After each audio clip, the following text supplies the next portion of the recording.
Thanks, Steve. All right, so for everybody, well, I'm thinking about a quick show of hands besides Sergeant M. Who's here for their first Tech Talk today? Here? The first one? Yeah, every time I've come by, you've been sitting right there. So I can already guarantee you that all the questions are going to come from right there. So for those that don't know Sergeant M, he's from Fort Gordon with the Summer Protection Brigade. Although, what are you doing over there right now? We do mostly games for training. So it's going to be simulators. We train soldiers on cat and Okay, cool. So for those that don't know me, as Dennis said, I'm Jack Koons, and as of 2 days ago, I was Lieutenant Colonel Jack Koons in the United States Army. Just recently retired, literally within 48 hours from Fort Gordon, and now I work over at Unisys. So I'm an industry director over there for global security, basically worldwide portfolio, global security solutions for Unisys. But I am a 25-year Army veteran, what we now call cyber warfare officer. But before that, it went by many names. All right. So it's funny because I feel like I'm talking to you because you're sitting here. Sergeant M's like, yep, I'm tracking. So basically, for the past 15, 20 years, the Department of Defense has been kind of undergoing an identity crisis, trying to come to grips with what and how they want to approach the notion of not just cybersecurity, but what we colloquially refer to as full spectrum cyberspace operations. So what do I mean by that? What I literally mean by that is the ability to not just design, implement, and present the architecture, but also to shoot, move, and communicate within that infrastructure. So that's from a DoD perspective. From a commercial side of the house, it really is the notion of presenting the architecture and then securing the architecture so that your own ability to operationalize your efforts on that infrastructure are assured. So the purpose of this talk today is to do a couple of things. One, introduce you to the notion of microsegmentation, which is not a product. It is more of a way of thinking, if you will. It's an approach towards security, which is it's new, right? Segmentation's been around for a long time. Some would go back to 1993 with the standing up of Afcea and some of the other things. But the fact is, microsegmentation is relatively new. Now, because those of you, unlike me, that are in here for actual constructive credit, I actually have a couple slides in here that allow you to get that credit. So let's go ahead and cut to the chase, and we'll get that out of the way.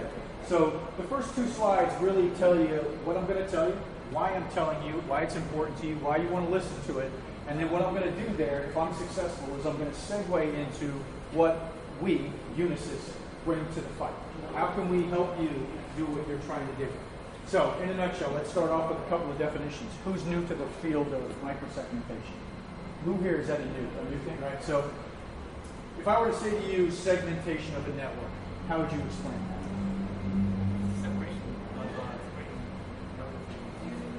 Yeah.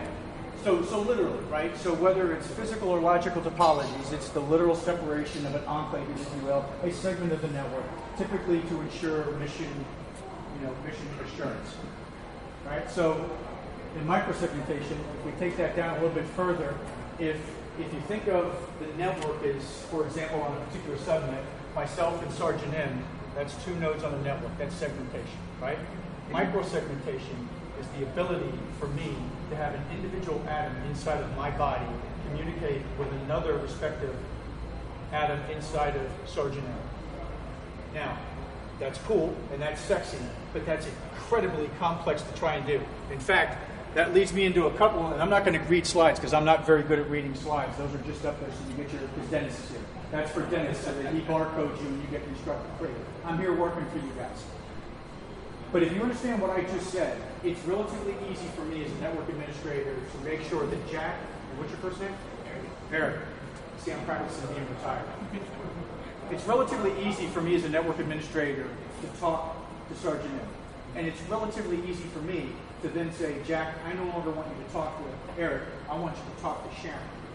It's infinitely much more complex for me as a network administrator, especially if I'm just one network administrator, locally, let alone globally, to say, I want to pick an individual atom inside of Jack and have that individual atom talk to an individual atom inside of Sergeant M.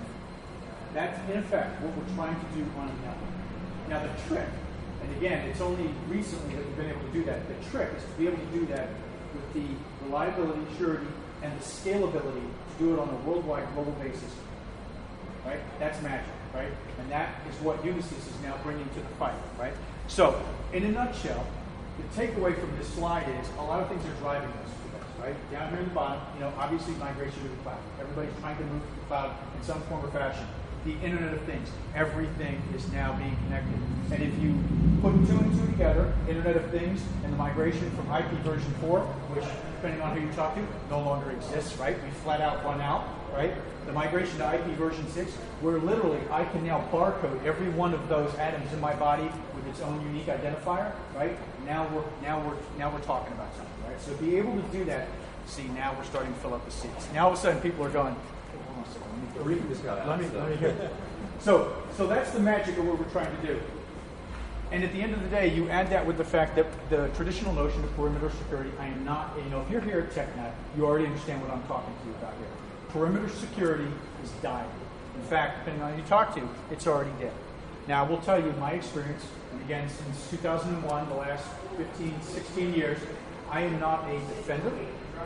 My lens by which I look at the problem set, the network, the architecture, if you will, the connectivity, I am not a security guy. In fact, I am the exact opposite of that. I am what the Army now calls an offensive cyberspace operations person. I am what, on the intelligence side of the community, is referred to an exploiter.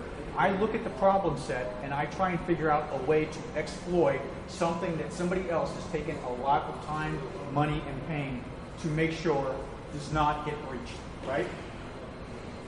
Now, we add to that the proliferation of devices. Now imagine that network administrator trying to manage these devices outside the moat, right? And then my 2 favorite, in fact, it's happening so fast that my slides that I made over the weekend can't keep up because I would have added DNC on top of this, right? So on the insider threat. So at this point, we're gonna kind of merge into the classified portion of this brief. And right now, see, everyone's acting like, okay, I'm supposed to be here. So for those that everybody knows, on the open source, Edward Snowden was able on the inside to basically do irreparable damage, right? What's lost to a lot of people, and this is open source knowledge, right? I'm not divulging any classified information here. Corporations are not the federal government. They don't work with taxpayer dollars. So when somebody on the inside of your network does irreparable damage to your network, the federal government has an ability to use taxpayer dollars to literally recreate the very accesses and infrastructure that may or may not have been damaged. And that's key, because you don't really know, right? It's that unknown, right? So the insider threat is huge.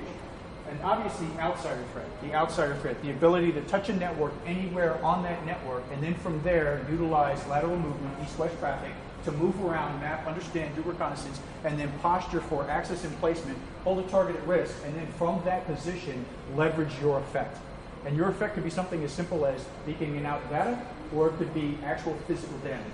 And I will tell you from experience, yes to both can be done, right?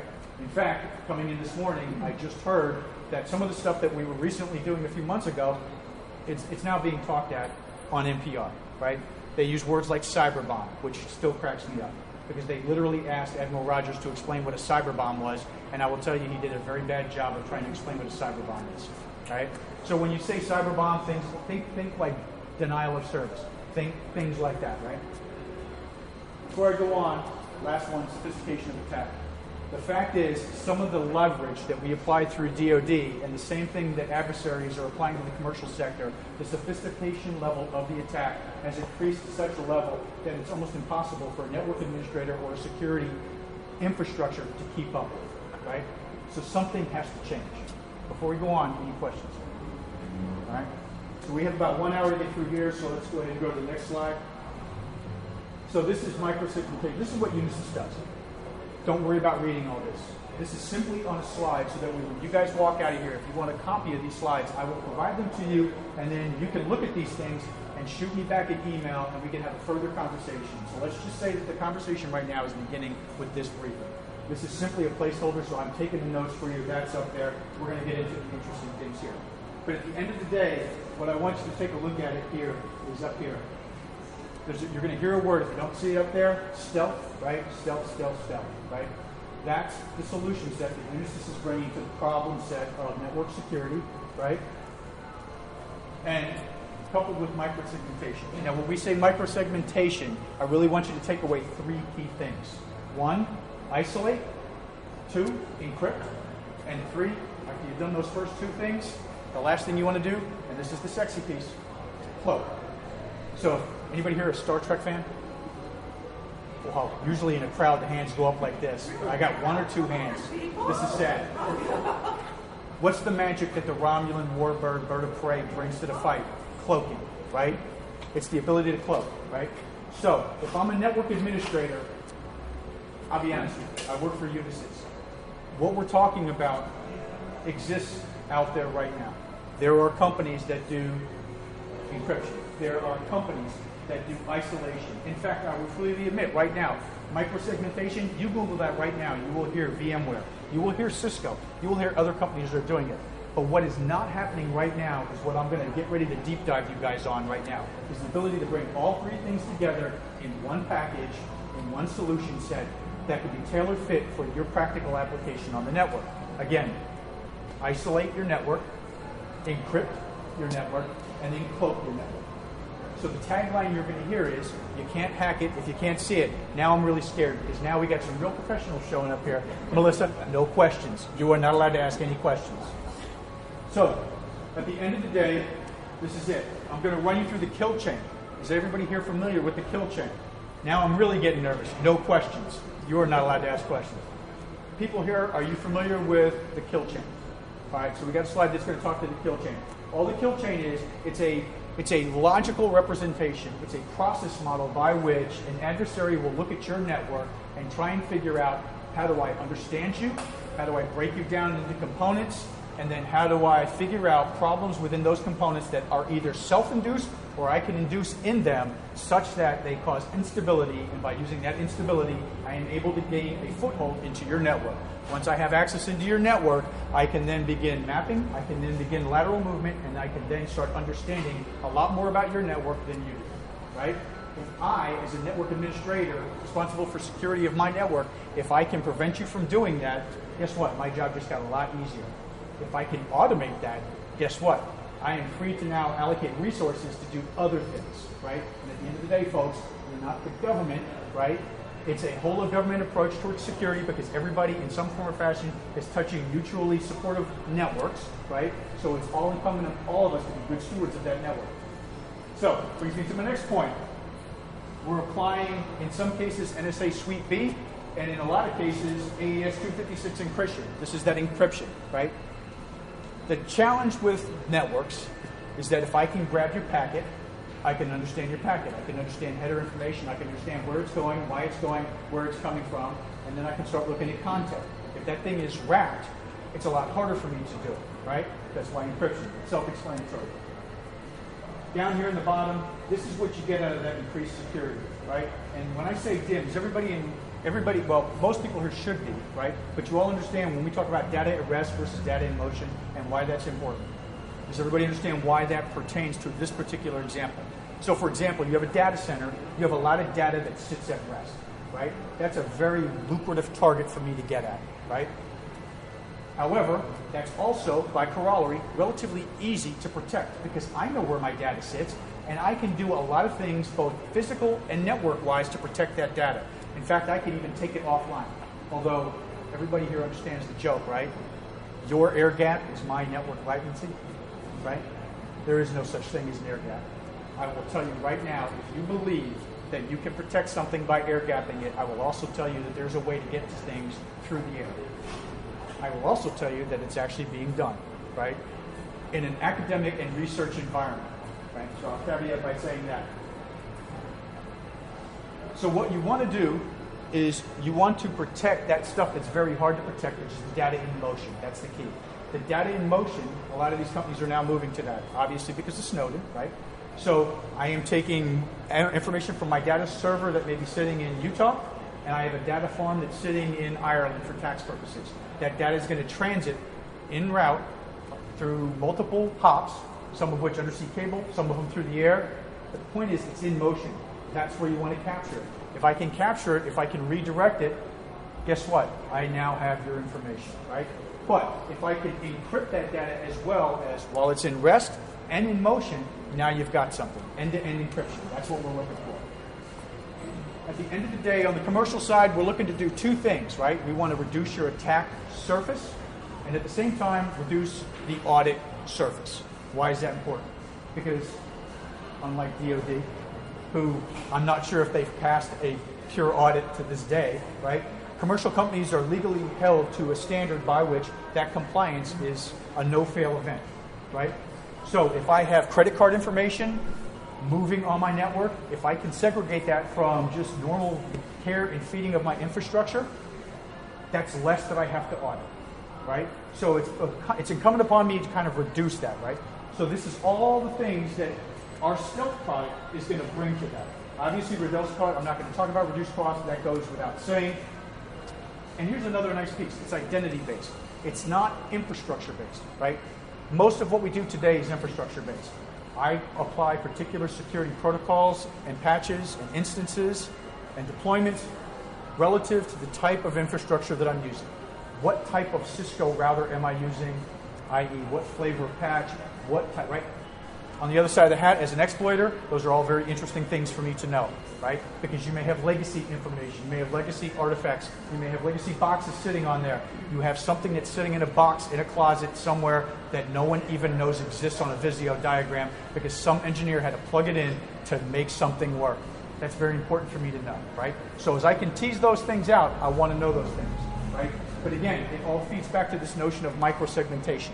If I can identify those things, I can segment them off, I can protect them, I keep them away from the rest of the network, then I reduce this. And we're getting ready to jump into this in a second, but before we do, I want to make sure we start touching on this. I start reducing this. I reduce the adversary's ability to perform network reconnaissance, i.e. understand the network. I'm going to reduce beaking and out. Does everybody understand what I mean by beaking and out? So for example, the DNC, does everybody here understand how they're pretty much assured that the DNC was hacked by Russia? Did they email? Close. Not so much the email. They looked at the points where the information being pulled back were hidden. Those beacons were pushing information from the DNC computers out to remote sites that were then receiving that information. Those remote sites and those TTPs had a history that was then correlated with certain threat actors. Those threat actors were then associated with certain intelligence agencies who are then associated with certain foreign governments. That's how that game gets played. That's how that game works. Now, if I can reduce the ability, even if you breach or conduct a whole breach on my network perimeter, if I can reduce or mitigate your ability to beacon out, to be honest with you, I really don't care that you've penetrated me. What I'm really concerned about is I've staunched the flow of blood. It's just like a casualty on the battlefield. Yeah, I know, I got shot. That's not my first problem. It happened. What I'm really worried about is stopping the flow of blood, right? So that's what we're trying to do on the network. And again, a good analogy is the human body. The human body is not impervious, because if it was, it wouldn't work, right? We get attacked all day long from things, but the human body has an ability to take those attacks, isolate them, and then make sure that they are segregated and they don't affect the rest of the body. That, in effect, is what Unisys brings for your network security. That's what we're trying to do. And again, DDoSs, I'm going to go into this in a minute here, but does everybody understand how a DDoS works, right? Do I need to explain it to anybody? Basically, you flood a bunch of responses. I'm going to hit one site with a bunch of requests to the point where it just becomes inundated. Well, guess what? When I said cloaking, the slide earlier, this is why cloaking is important. If I hide my network so that way when you try and scan and you try and throw a packet at me, if I just drop that packet, you're not getting any response from me. It's almost as if I literally do not exist on the network. That's what we mean by cloaking. That's why this is cool stuff. This is sexy magic stuff right here. Now, zero earned trust. Who here understands about 0 days in earned trust? Do I need to explain that before we go any further? Hey, remember, you're getting constructive credit for this. You're getting, all you CISSPs are here getting credit for this right now. So this is the schoolhouse portion before we get into the cool graphics. All right, zero earned trust. Right now, when we first, and Tom, if you haven't met Tom Patterson, our Vice President of Security, will tell you stories about in the early days of Microsoft. What was the whole notion behind the network? What was it created for? The internet was created to do what? Sure. Right. They resisted the ability to put any kind of structure in place to prevent that. In fact, if you increase the level of not sharing, you got kicked out of a room, right? 20 years later, 30 years later, look where we are right now. We've gone from everyone must share to a zero or earned trust, which means not outside the network, but inside the network. Literally, I don't trust anything inside my network. Now, if we go back up a slide, notice what I just said. That's a powerful statement. Those of you that talk in terms of perimeters, what did I do to that argument? You don't have a perimeter, right? I'm not talking about bring your own devices. I'm not talking about moving to the cloud. I'm literally talking about if you like to sit there and think that you actually have a network perimeter, I will say, show me your boundary. I want you to draw on a Visio diagram your boundary, including all of your deployed sites, all of your cloud instances, all your mobile device users. Show me that boundary. I challenge you to do that. The earned trust model is a way of thinking such that you look at your network with a level of distrust. That is, I don't want these two boxes or these two appliances within my DMZ to automatically trust each other. I want them, i.e. through me, through a compliance measure, to actually show earned trust, or what we refer to as zero trust. There is no trust. You have to show me. It's not, it's like we say in the classified realm, a need to know. No, it's not need to know, it's must know. There has to be a must know clause or correlation for me to share data with you. Once that requirement is satisfied, only then will the packets be pushed back and forth. That's literally what we're talking about. And then down here, the other nice thing that we haven't talked about with microsegmentation is breach isolation. We all understand by what I'm talking about there. Understand that you're going to get hit. And you may not get hit. It may already be living inside your network. The fact that you have something inside your network should not stop your operations. In fact, you should take that on as an understanding of just the way of doing business. So what you want to do, like the human body does with viruses and sickness, you keep moving, but you isolate it, and you allow the rest of the network to keep going. And why is that key? For those of you in DoD right now, why is that key? On the commercial side, it's easy, because you want to come in, you want to figure out what happened, right? You got to do your forensics. On the DoD side, what do you want to do? Yeah, a lot of times you want to do a couple of things. You understand, you isolate the problem set, you keep it alive. You may want to replicate what that malware is because you need to understand what it is, because you may want to divert the malware, give it instructions to tell it to continue to what it does, or continue to tell it to do what it was designed to do, so that you can then understand it, so that you can then build that signature package out and deploy it out on your IDSs in a heuristic model so that you harden the rest of your network. And then the last piece, which is kind of relatively new for DoD, you may want to put a hunt team on it. And the hunt team, the first thing they're going to tell you is do not disconnect that. We want to get in there and we want to live with that thing because we need to follow it back out and figure out where it's coming from. Or we may want to find out, is it anywhere else inside our network, right? The key to doing that is to isolate that node, right? Microsegmentation already does that. It comes built in with it, right? So you've already got that there. So any questions before we go on? All right. You guys have seen this a million times. What does that represent? That's the network, right? And what have they done here? I got a Visio diagram, I've got my DMZ, it's right there, and I've got all my crown jewels in here, and everybody's in an old place. I got my HR people in that data center, I got some employee stuff in here, I got some sales stuff over here. DoD could be, I got classified information here, I got HIPRANet over here, I got JRIX over here, I got a DMZ, and then on the map, this is where it says, here be dragons. Oh, see, now look who's all showing up. Now the people heard dragons and Nick shows up. All right, so this is the bad area right here, right?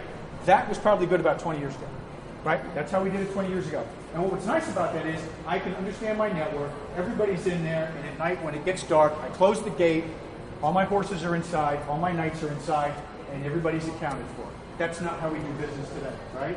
This is the problem, right? That's what it looks like for you guys, right? You guys have seen this. You guys on the CPB, network security folks on the commercial side, you guys have seen this a million times. Nothing here. It's reactive, it's passive, easy to understand, easy to protect, right? The problem is, focuses on keeping the attackers out. What happens when he's in there? When Snowden is on the inside there, when the zero-day exploit pops open on your network in there and deploys, it's already on the inside, right? Minimal defense, again, these are just basic talking points. We can argue this, but it's relatively about 80%. In fact, depending on who you talk to, Gartner, Forrester, any of the so-called subject matter experts today, they will also tell you that about 75 to 80% of all attacks today are due to something on the inside of your network, not on the outside. Okay? Now, this is what I was talking to. This is the intrusion kill chain. If you guys want to deep dive this comes from SANS, right? So this is open source stuff. Again, link down here. You guys can pull it up, ask me for the slides, I'll give you the slides, the link's down there. All we're doing here is we're literally putting into a logical framework, a process model to approach the target set. So again, 15 years as an exploiter, this is how we would go against it from a Department of Defense, intelligence community side, towards an adversary.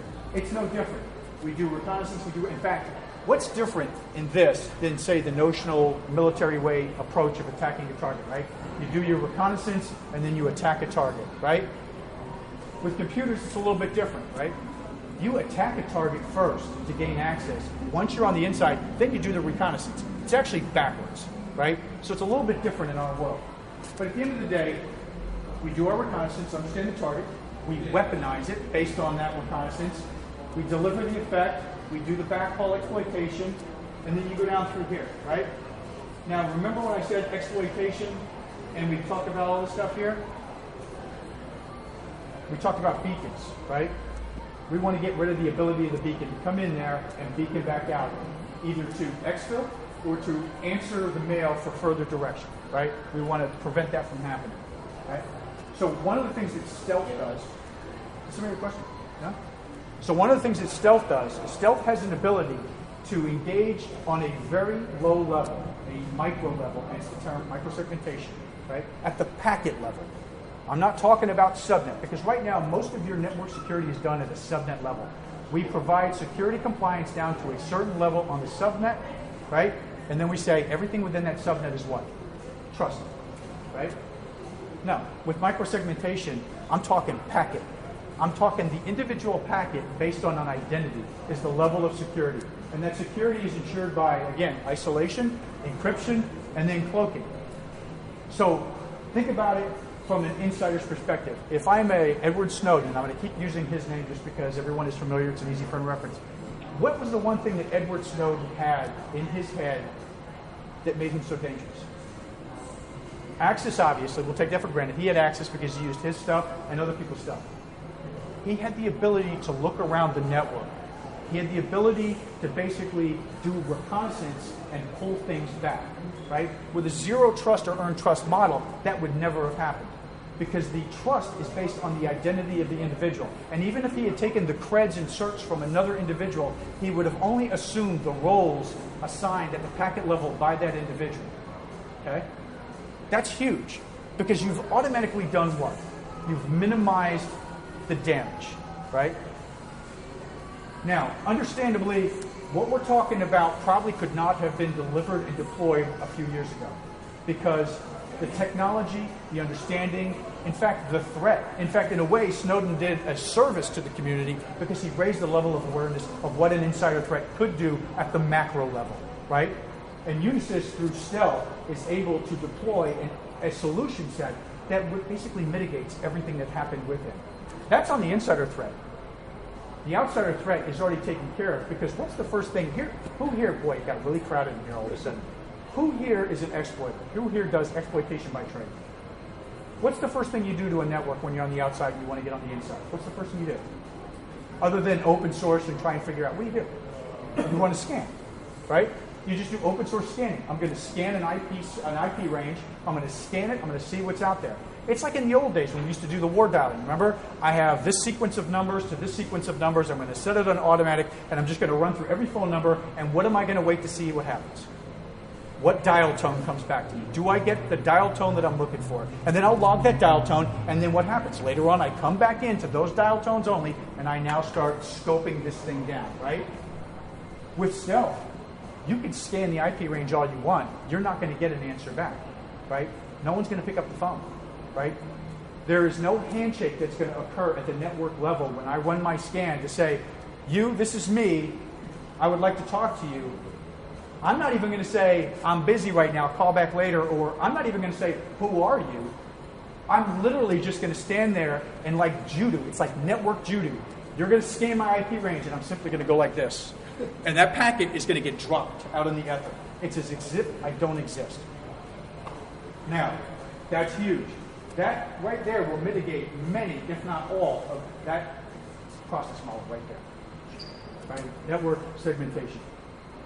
Who can tell me what that is? Yeah. Does anybody know what the name for that is? It's called microsegmentation. You've all probably seen it. Have you ever been sitting out in the field and all of a sudden a whole group of birds will get up and it's almost like they're all synchronized and they all do this kind of thing and they move like that?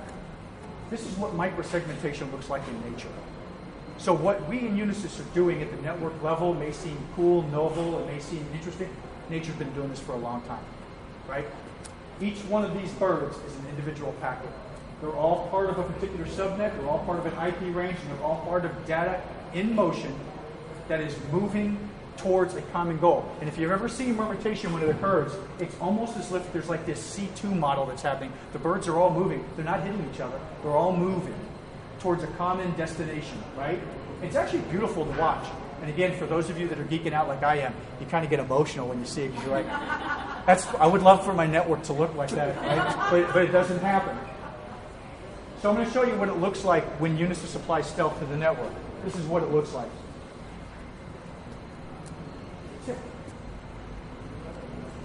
Even birds don't have that ability, right? Because I'm still standing out on the field, and even if I'm a guy with a shotgun, I still see the birds, it still looks pretty, but I can still sit there and go, bang. By adding cloaking, it's like the birds don't even exist, right? The network, the IP range, the apply, everything's disappeared. But yet the data is still moving within inside the network. So I'm going to pause there for a minute. I've got about 20, 25 minutes left. I am now going to deep dive you on what stealth is. But before I do that, I want to park for any questions because I'm throwing a lot of stuff at you guys. And I want to make sure. Obviously, we can have follow-ons and emails and all that other stuff. But now's the time if you want to ask any questions before we kind of go into kind of how it works. And I'm going to give you a couple of use case models of what stealth looks like in the wild. Any questions? Okay. All right. So this is. Yeah, sure. And you can answer it in this next part of the presentation. When I talked to a gentleman inside from NetApp, he told me they do the same thing. Can you, as you do this, tell me what's different about how we do it? Yeah, and who are they from? I'm sorry, So a perfect example. Did they talk to you about NSX at all? Yeah, so they're having a little bit of a problem with that right now. But again, do they have the ability to isolate, encrypt, and then cloak? See, that's the key. At the end of the day, like I said, there are vendors out there that will do, and again, I'm trying not to, it's hard for me to be a salesman. I'm trying not to sell, because I'm more interested in the technology, right? It's hard just to get a ripped shirt. Yeah, this was a fight to put the shirt on today, right? There are vendors out there that can provide the network segmentation. There are vendors out there that can provide the encryption, right? And there are vendors out there that can do maybe two of those. But to be able to pull together, so to answer your question specifically, what do we do that's different than they do? The ability to isolate the network, the ability to then encrypt that network. But then here's the key, the ability to then cloak that network. At a packet level, that's huge. That doesn't exist outside of Unisys. That's the key. And again, don't want to draw it down. We can take it offline afterwards, kind of deep dive the particular details. And then I'm going to answer, maybe this will clear it up here as we go down here and show you a couple of use case scenarios. So here's how it works, right?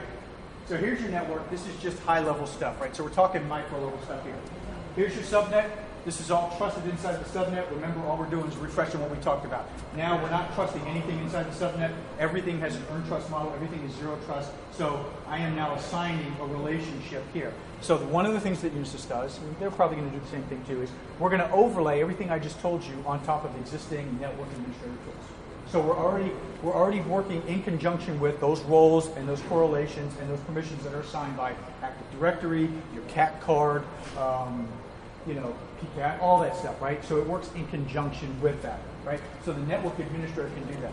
The other nice thing about this is that you can roll this instance out. I can take a 20,000 person company and I can get the relationship down to 2 individuals worldwide on that schema. And then here's the other kick. If we suffer a catastrophic failure, the first thing you're going to have to do is you're going to want to suspect the entire network. You're going to want to rebuild that entire network, right? That's going to take time and that's going to take money. With stealth, you can go in there, and even if the threat is on the inside and it is an unknown threat, let's say that you understand that something is happening to your network, or we no longer trust the network, what's the first thing you would normally do? You would probably close off your perimeter and you would start doing that stuff. Well, if you're a business, you can't do that, right? Because that's downtime, right? With stealth, in near real time, in a matter of hours, you can instantly, with a software-defined solution set, reconfigure the solutions and the encryptions such that the map that is understood by the insider is now broken, and he is now basically an island unto himself inside of your network, which buys you time. It allows you to keep your uptime and your mission running, right? And it allows you time to basically react to that insider threat, put the forensics against it, and do the triage that we normally go around with it, right? Any questions on this? Yes. Yeah. Are you saying that quarantine is the search? Or quarantine is the threat? It's even better than quarantine because you're building the quarantine into the network before you even deploy the network. So the whole key of the microsegmentation, by its very definition, is such that quarantining is a bad word, right? Because quarantine is something you do after the fact. Microsegmentation is you're building it in, you're baking it into the network so that only those two individuals that have a need to know, those two appliances that have a need to share information, have an ability to share that information. So you're building an artificial quarantine already into the network. So that way, if something does, because really at the end of the day, I don't want data moving around freely, right? Do you guys realize, do you know what the generally accepted standard inside the industry is right now for east-west traffic is? About 80%. 80% of network traffic is east-west traffic. Do you know how much of that you have a good visibility on? Ask your network administrator. And you know what the answer is? Probably close to zero. And you know why the answer is? Because you're assuming that northwest, stuff coming in, is where your problem is.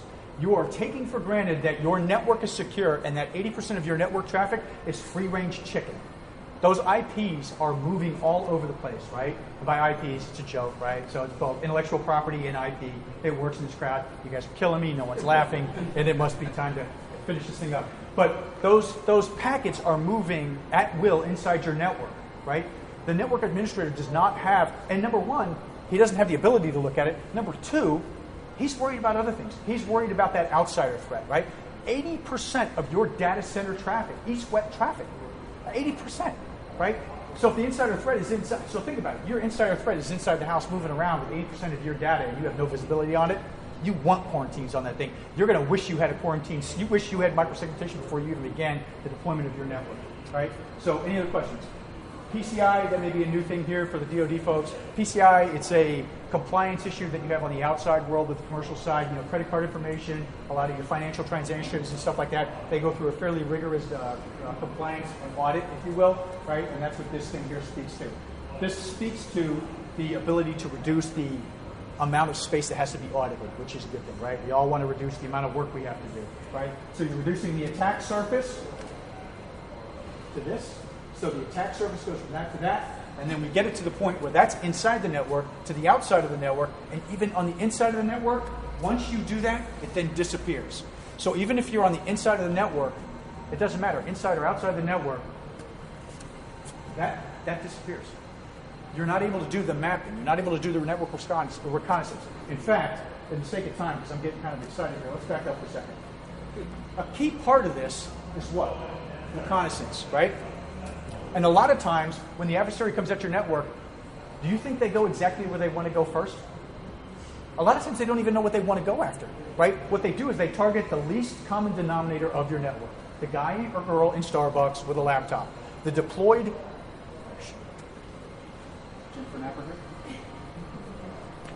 The deployed general officer who's TDY with a laptop that has not been sitting on trickle down and pulling updates and everything, and it's just now been turned on because it was in their closet for 6 months. Now they've gone TDY, they go to Starbucks, they turn open their laptop, and guess what?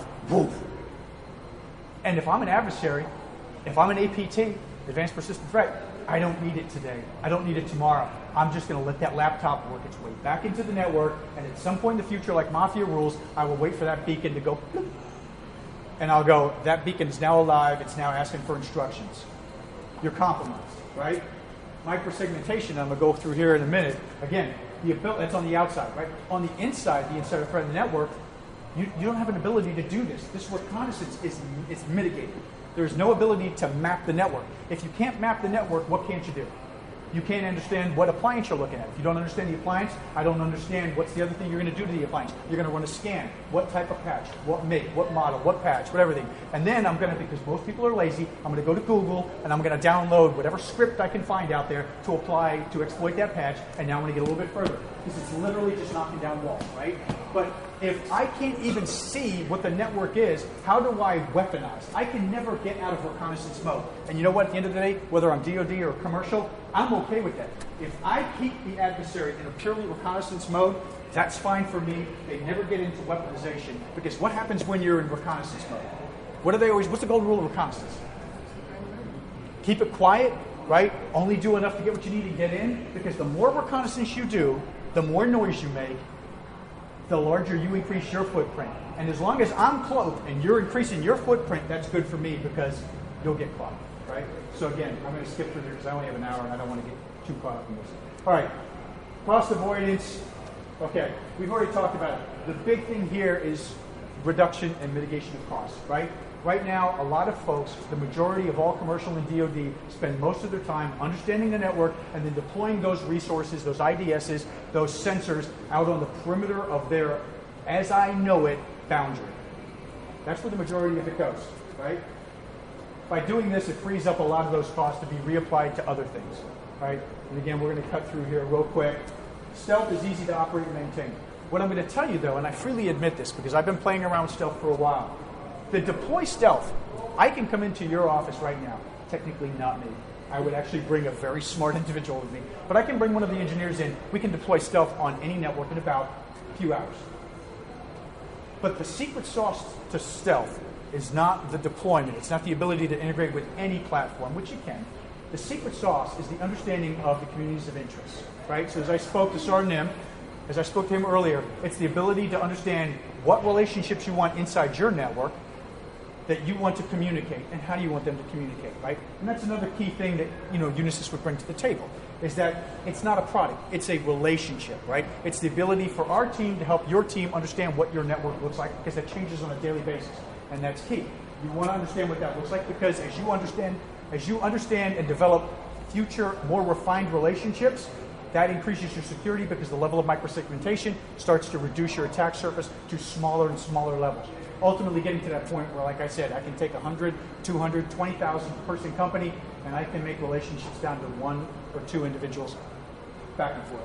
Any questions on this before I go on? Because I do want to leave some time for questions here. All right, so this is what it looks like. Setting up the segments, right? We have the security zones. We're going to control this through these communities of interest, right? Now, if you're in DoD, here's a way of thinking. Community of interest it's a commercial word, it's a commercial buzzword that we use at Unisys. But inside DoD, think of community of interest like a mission enclave.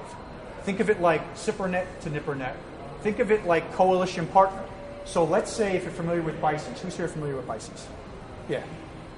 I have an ability today to communicate with this country and this country, and I have to share information with this country and this country.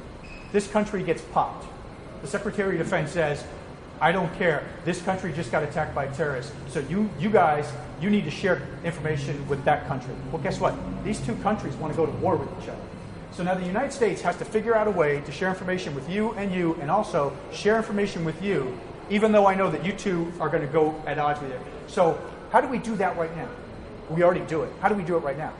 We deploy things like BICES. We take hardware. It's very expensive, it's laborious, you have to deploy it, you have to physically take the box, you have to move the box over, and by the way, let's be honest, when we move the box, how do we move the box? And now that I'm retired, I have no problem with this. With contractors, right? If you've ever seen the ugliness that is the deployment of BICES, or the deployment of, as we say, it's a cool way of saying it, right? We're going to extend the nodes of the network into areas of duress. You know what that means, right? Paying some guy or girl $200,000 a year to go into a hazardous duty area because they're the only one that knows how to stand up a Cisco router. And then they're going to sit there for 6 months, and they're going to make sure that the ACL is working and all the packets are moving the way they're supposed to do, right? How fast do you think that happens? I will tell you from experience that when Paris happened on a Friday, he's going to start laughing because this is my brother from another mother who was there with me. On a Friday, Paris was attacked. About 100 and some people were murdered inside of Paris. That afternoon, the Secretary of Defense told our boss, who then told us, we're going to do something about it. By Sunday, stuff was done. On Saturday, in order for the stuff to be done, things had to be talked about with people on Saturday. You can't do that with hardware. But you can do it with software. You can do it with software. You can do it through stealth, right?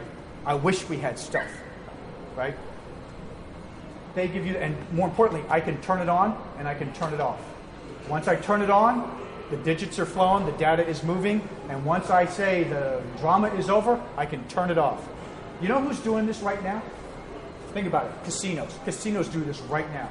I'm a casino, you're a casino. I'm Harrah's, you're Circus, right? We're in competition each other for Tom Patterson's money. We both want Tom to come into our casino, but we're both getting hacked.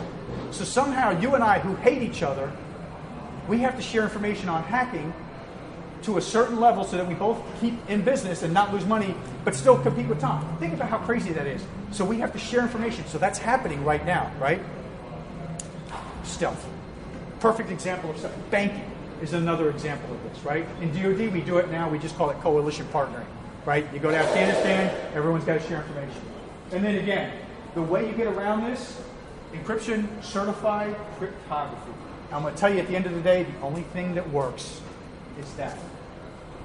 Everything seems to fail with the exception of encryption. In fact, even if somebody gets your stuff, the fact is, unless you're a nation state, you typically lack the resources that you would need to bring to bear in order to brute force break that encryption, right? And even if you do, by the time you get around to breaking it, the configuration is probably already changed, the message is already probably old, and financial data is out of tolerance, right? And then on top of that, we close it. Now, for the real technical people, again, and this is why you're here for that 111 credit for all your certifications and stuff, this is where it sits. We have a little shim that sits right in here between the network and data layer. Do you guys understand why that's important? By its very definition, where do the applications all work? On the application layer. If I'm a smart guy, and most penetrators are, you're going to basically, like a submarine, you're going to not come in at the application layer and punch it at the application layer. What are you going to do? You're going to try and dive down the OSI model and come in at some point here, right? We roll right around down in here, right? What that allows us, and that's a huge benefit, because that right there means by working down here at that packet layer, our application that sits on there does not disrupt anything up here. So it's not like you have to change anything inside your network to actually install this. That's why if you go back when I said it's relatively easy to install our stuff on your network, that's why.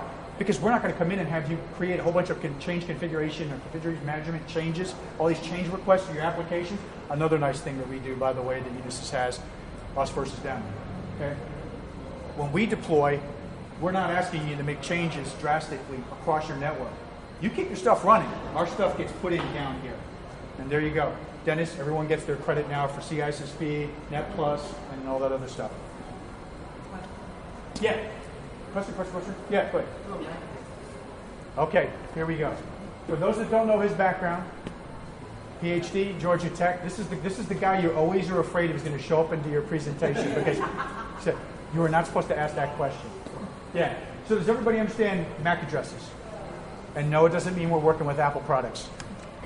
Remember? Yeah, he remembers. Certain people go, oh, Mac, we're using Apple products? No, we're not. So does everybody understand what MAC addresses are? Why is that important? Why is that an important question? What about MAC address? What can you do to a MAC address?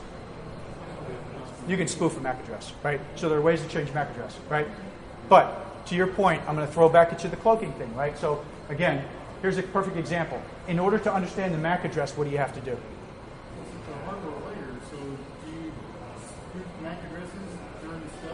Right. You don't spoof it. It doesn't exist. It's cloaked. So in order for me to understand the network, I'm going to scan the network, make model configuration, and I'm going to understand it. So watch out now. This is when the dinosaurs start going after each other and everybody runs, right? Because he and I are going to start geeking out.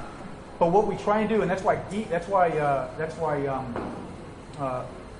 the cloaking is so important, because it's a nice way to mitigate that drama. Because when they run the scan and they try and understand make, model, serial number, or in this case, MAC address, I'm not seeing anything, right? I don't see the MAC address. I don't see the appliance. Therefore, boom, right? So it gets rid of that thing. So for those that don't know Mike is with West Point. He's down here. He's the LNO for the Army Cyber Institute at the Cyber Center of Excellence. Very smart guy, by the way. So, sir. Latency. Yes. Latency. You're encrypting every packet you're establishing kernels. Yeah. What are the latency effects? Yeah, so that's a critical piece right there. So I will tell you, one of the challenges that we have is the latency piece. So I freely admit, so does everybody understand why this is important when he talks about latency, right? So for example, if I'm bouncing off of networks and I'm going from point A to point B, in the old days when we had that gate up there in the mode, relatively easy, because there was no latency. 300 milliseconds, a clean network, boom. There's no problem, right? The minute I put a satellite hop in there, right? If I'm going to go somewhere else, right? So we start having that, right? So the way that we work around that, one case, right? And probably a good segue that we do here is when we do the micro-segmentation at the local level, in that particular enclave, you can ensure it that way. Now, I granted that on the long haul, when you're going from, say, data farm in, say, Salt Lake City to data farm in, for example, Ireland, that can be an issue. And it has presented problems in the past. But again, it's just indicative of the way that, we'd have to understand what type of latency, how long is the latency, and then what is the tolerance between when the latency occurs and it starts affecting the network. So it's one of those it depends questions. But it is a factor, and we have run into it in the past. Yeah. And solve it. Yeah. Any other questions? Okay. So we're going to go in, we got 5 minutes. Okay. So I'm going to give you a couple of quick use case scenarios. Protect intellectual property, microsegmentation, your intellectual property. In the military, what will we do? This will be classified information. I'm going to microsegment my classified information. I'm going to keep the rest of my networks open, running in clear text. That way I have people out there communicating in clear text, and then only those folks that have a need to know can touch the intellectual property.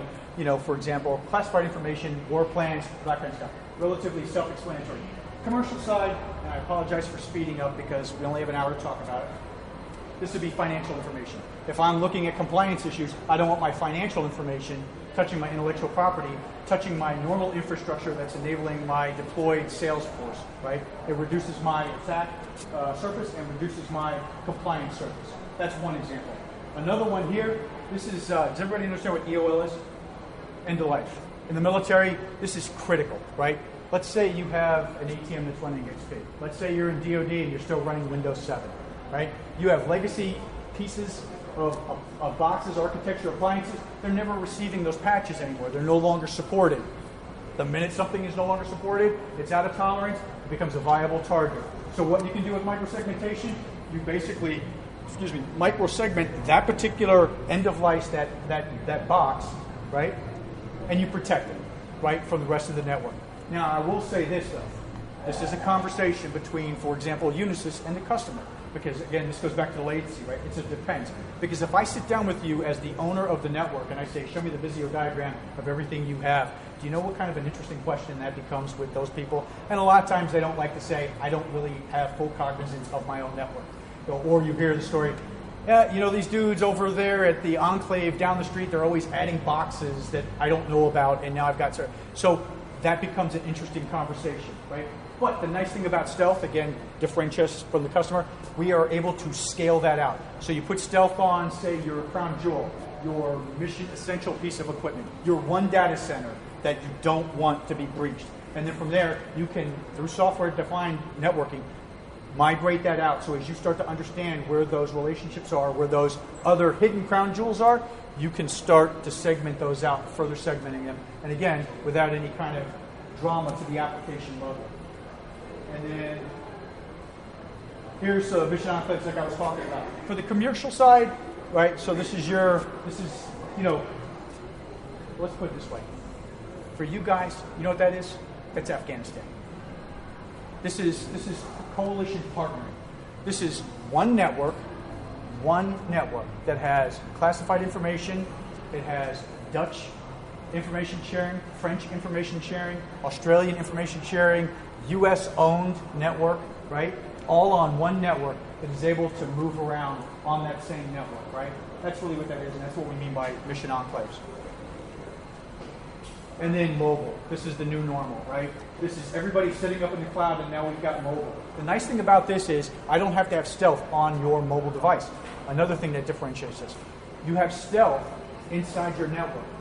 You have gateways, right? You have gateways that sit inside or on the perimeter of your network so that your clear text, your mobile device user can come in, touch that, and then that relationship is handled by that gateway, that secure gateway inside of the stealth network. So once it touches that gateway, everything on the inside then dies. So back to your point, Mike, yeah, I may scan you at Starbucks and I'll get the MAC address of your Apple iOS phone.